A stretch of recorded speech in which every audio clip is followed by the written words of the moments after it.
Hi everyone, today we'll talk about how to fix or how to solve Spotify recommendations. To know how to fix or how to solve Spotify recommendations, you should just go to settings.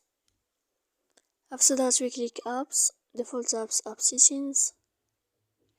Here in this list you will enter to the window of Spotify. Then this page of app info we click on first stop and we click OK. Here we'll enter to storage.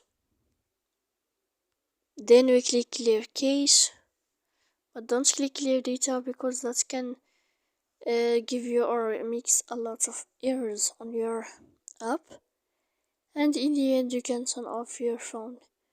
So please don't forget to support us by like and subscribe. See you next time in another video, and thank you for your attention.